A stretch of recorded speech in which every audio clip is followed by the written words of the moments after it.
बंदी बना के लाता था सब, और वहां आर्मी का मेजर बैठा होता था, एज पूछता था, नाम नहीं पूछा जाता था। जैसे जैसे अगर आपको कैंप में लाया गया तो नाम पूछा जाएगा, नाम, पता, एड्रेस, ताकि आपका डॉक्यूमेंट तैयार किया। वहां ऐसा नहीं, पुरुष भाड़ में गया, महिलाओं को लाता था, एज पूछता था, 35 साल इधर करो, 40 इधर करो, 20 इधर, 25 इधर।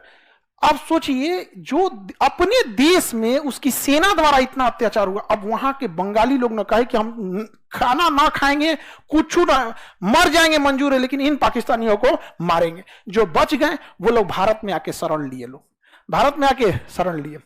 अब इंदिरा गांधी ने मानेक शॉ को बुलाई, उस समय भारत के फील्ड मार्शल मानेक शॉ थे, सैम मार, कि युद्ध करने की तैयारी की। उन्होंने कहा फरवरी का महीना, अभी युद्ध नहीं करेंगे हम, बरसात आ जाएगा और ये पूरा एरिया पानी में दह जाता है, युद्ध नहीं, फंस जाएंगे हम लोग यहाँ पे, बरसात खत्म होने दीजिए। तो उन्होंने कहा कि शरणार्थी इतने ज्यादा आ गए हैं और ये समस्या है, इतना जल्दी युद्ध क्यों नहीं होगा? कहा कि युद्ध में और चीजों में अंतर होती है, आपकी पूरी तैयारी करिए। तो इसी बीच वो रूस से जाके संपर्क स्थापित कर ली, क्योंकि पाकिस्तान चीन से संपर्क स्थापित कर लिया, क्योंकि खुफिया जानकारी मिल गई कि भारत अटैक करने वाला है, भारत अटैक करने वाला है।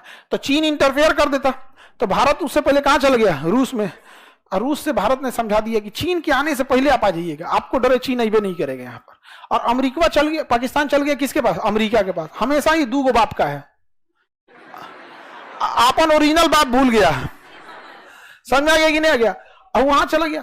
दिसंबर का महीना आया, यहाँ पे भारत में बहुत सारे शरणार्थी आ गए। यहाँ जिन लड़कियों का कोई अगर उसी के देश की सेना रेप कर दे, उसका भाई, उसका बाप सत्संग करेगा, हथियार उठा लिया और कहा कि हमको इन पाकिस्तानियों से मुक्ति चाहिए। और वहां सेना ने बनाया मुक्ति वाहिनी।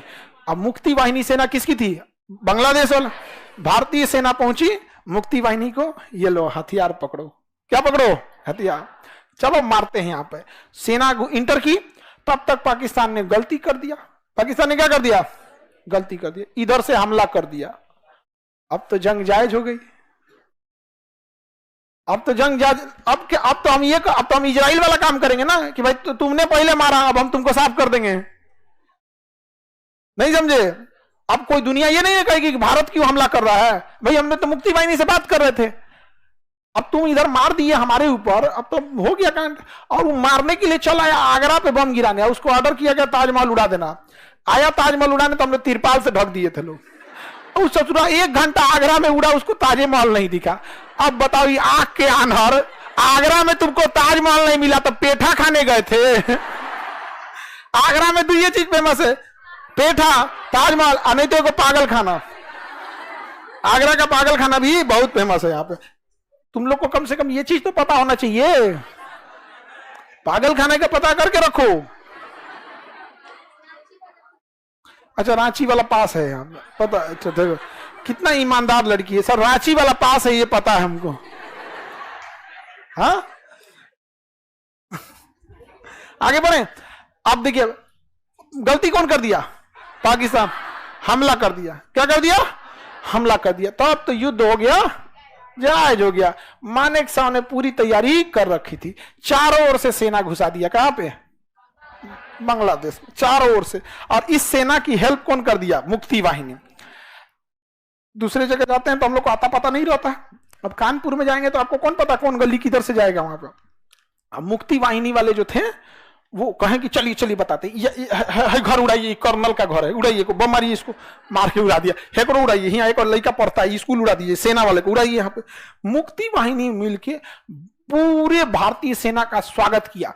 इतना मार मारे लोग हम लोग बांग्लादेश को ना, तबाह हो गया बांग्लादेश चारों ओर। बांग्लादेश का उस समय गवर्नर, क्योंकि उसका राज्य था, पाकिस्तान का एक राज्य था, तो वहां गवर्नर रहेगा। तो हम लोग ने दबाव डाला गवर्नर पे कि तुम सरेंडर करो। तो गवर्नर ने कहा मर जाएंगे लेकिन सरेंडर नहीं करेंगे। तब तक गवर्नर गया था मेस में खाना खाने, तो यहां से एयरफोर्स उसका घर पे गिरा दी। और गवर्नर को फोन करके कहा गया, हमें पता था कि तुम मेस में खाना खा रहे थे, मेस वहां से महज आधा किलोमीटर 500 मीटर की दूरी पे था, इसलिए मारने गए कि अभी सरेंडर कर दो न तो मार देंगे। गवर्नर भाग गया। अब भारतीय सेना करी रे चोटा कह सरेंडर करके भाग, तो कहीं ने कोने खेत में भाग गया, कहीं ने कहा मिलवे नहीं किया। और यहां से हम लोग क्या किए, तबातोड़ फायरिंग करना चालू किए यहां से, और सेना अंदर घुस गई। और यहां से एयरफोर्स जो थी, एयरफोर्स यहां से घुस के बम्बार्डमेंट कर रही है। नीचे से थल सेना और ऊपर से समुद्र में थल नौसेना, समुद्र में मार के गर्दा उड़ा दिया गया पाकिस्तान वालों का, एकदम पगला गया सब कि भाई ये मार क्यों रहा है सब यहां पर। बताइए हम लोग कभी किसी राजनीतिक मतभेद अलग है कि कहीं कोई राजनीतिक पार्टी है, कभी कोई राजनीतिक पार्टी है, कोई बंगाल में ममता बनर्जी को पसंद करेगा, कोई नहीं पसंद करेगा, समझा कि नहीं। अरे वहां के लोग पूर्ण बहुमत से जीता है तो वहां के लोग पसंद कर रहे होंगे, हम लोग को कौन सी पता भाई। अब सीधी सी बात है, जहां के लोग पसंद कर रहे हैं तो पूर्ण बहुमत से जिताए होंगे उसको। अब आपको उड़ीसा के बारे में क्या पता है, लेकिन पूर्ण बहुमत से जीत रहे हैं तो वहां की जनता उनको जिताई है यहाँ पे, खत्म। अब जैसे भारत में नरेंद्र मोदी, जनता पसंद कर रही है, जिताए यहाँ। लोकतंत्र में यही तो होता है यहाँ पे। लेकिन इसका पाकिस्तान वाला पागल हो गया, कहा कि बाप रे बाप मार के तो गर्दा उड़ा दिया यहाँ पे, तुम क्या किया, गर्दा उड़ा दिया मार के। अब देखिए यहाँ पे तो पाकिस्तान वाले जो थे सब, पाकिस्तान वाले उन्होंने सोचा कि यहाँ तो हम फंस गए, अब तो हम नहीं जीत पाएंगे, अब तो नहीं जीत पाए। अब पाकिस्तान वालों ने मान लिया कि अब मान के चलो हम हार गए हैं, कोई ऐसा काम करते हैं कि वापस उस जमीन ले ले। तो पाकिस्तान वाले ने सोचा कि ये एरिया कब्जा कर लेते हैं, ये एरिया कब्जा कर लेते हैं, क्योंकि भारत का ध्यान इधर है। और जब युद्ध समझौता होगा तो कहेंगे कि तुम मेरा वापस करो, हम तुम्हारा वापस कर देते हैं। सोच रहे हैं कितना खतरनाक था। और उसने खुफिया जानकारी निकाला कि यहां जैसलमेर का जो जगह था, यहां महज 120 फौजियों की ड्यूटी थी। कितने फौजियों की? 120 फौजियों की ड्यूटी थी, और सब सिख सरदार थे लोग। सब कौन थे? सिख सरदार। और उनके कमांडर था, जो कमांडर थे मेजर चांदपुरी, मेजर कुलदीप सिंह चांदपुरी।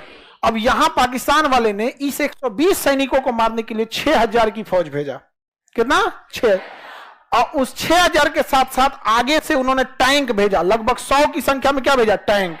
ये टैंक अकेले के इसको कोई मार ही नहीं सकता है, टैंक को, बहुत मजबूत होता है टैंक यहाँ पे। और 6000 की फौज भेज दिया और टैंक भेज दिया, और कहा कि इसको मार के और रातों रात जोधपुर पहुंच जाओ। अब भारत की एयरफोर्स इतनी कमजोर थी उस समय कि रात में उड़ नहीं सकती थी, रात में उड़ नहीं सकती थी। सोचिए, इतनी कमजोर एयरफोर्स थी, इसलिए हमला कब किया? सब रात में, रात में हमला किया सब। 120 फौजियों के ऊपर 6000 फौजी और पूरी टैंक रेजिमेंट लेके आ गया सब। सोचिए क्या इन चोटों को लगता है यहाँ पे। और तब दिल्ली से आदेश गया मेजर कुलदीप सिंह चांदपुरी को कि आप वापस हट जाइए, आप नहीं लड़ पाएंगे क्योंकि 6000 फौज है, आप हट जाइए। इसके बावजूद आप लड़ना चाहे तो आप अपने ऊपर। तो उन्होंने क्या कहा? 1.25 लाख नू एक लड़ावा तो गोविंद सिंह नाम रखा। गुरु गोविंद, हम लोग सौभाग्यशाली हैं, गुरु गोविंद सिंह का जन्म स्थल पटना है, पटना साहिब। यहाँ पे कंगन घाट है ना, कंगन घाट से उतर के जाएंगे तो सूरत पटना साहिब आ जाएंगे यहाँ पे। तो उन्होंने बोला भी था जब उनके यहाँ अपने अनुयायियों से कि चिड़िया नू में बाज लड़ावा, चिड़िया से हम बाज लड़ा, गीदड़ नू में शेर बनावा, और 1.25 लाख नू एक लड़ावा तब गोविंद सिंह नाम रखावा। मतलब अगर देखिए, एक व्यक्ति 1.25 लाख के बराबर तो नहीं हो सकता, लेकिन कहने का मतलब था अगर सामने 1.25 लाख की फौज खड़ी हो और कोई डट के खड़ा हो, तब समझिएगा कि वो गोविंद सिंह का शिष्य है। मतलब 1.25 लाख की फौज से भी पीछे ना हटे आप। तो भावनाओं को समझ रहे हैं? 1.25 लाख की भीड़ देख के लोग भाग जाएंगे यहाँ पे। हम अपन बैच छोड़ दे तो लोग भाग जाएंगे यहां से। बैचवा छोड़ दे, कहते हैं दौड़ा दे तो बाबू तुम लोग छोड़ेगा कुछ? हाँ क्या? ऑटो वाले भी बोलते हैं इन बमनी के यहाँ ऑटो वाले जो होते हैं लोग, इनका कहना है, मतलब आप ऑटो वाले जब इधर से जाते हैं लोग ना, तो जब छुट्टी होता है तो रुक जाते हैं ऑटो वाले कि रुक जाओ, खान सर का छुट्टी हुआ है। हम लोग अभी जब छुट्टी देते हैं ना, जैसे जैसे होली की छुट्टी होगी, तो होटल जितने होते हैं उनको हम लोग बता देते हैं कि हम लोग होली की छुट्टी देने वाले हैं। तो पूछते सर खोलेंगे कब? तो बता देते इस दिन को खोलेंगे, क्योंकि सुबह शाम तक 35-40 हजार बच्चे आते हैं, वो उस हिसाब से खाना बना लेंगे, खाना बर्बाद होगा, अच्छी बात नहीं है। आप लोग इस एरिया की इकोनॉमी चलती है, समझ में आएगी नहीं? आ गया यहाँ पे बहुत सारे विद्यार्थी कहता है कि सर लॉज भी है, तो देखिए लॉज महंगा नहीं है, उस जरूरत के हिसाब से आपका है, एवरेज है। ऐसा नहीं है कि आपका लॉज में 10,000 रुपया ले लिया जा रहा है। यहाँ लॉज 1700-1800 के बेड के हिसाब से चालू हो जाता है, 2000-3000 तक जाता है। एक बेड की बात कर रहे हैं, रूम की नहीं है, क्योंकि आपको तो सिंगल चाहिए। वो कितने से चालू हो जाता है? 1700-1800 से चालू हो जाता है, 2000-3000 तक जाता है, सिंगल बेड की बात कर रहे हैं। जिस दिन ये भी बहुत महंगा हो जाएगा ना, मान के चलिए कोई एक बेड का 5000 लेने लगेगा ना, उस दिन आप हमसे कहिएगा। समझ में आ गया कि नहीं आ गया? जिस दिन सारे रास्ते बंद हो जाएं उस दिन कहिएगा। जैसे यूपीएससी में क्या हुआ था, यही ना हुआ था 2 लाख। अब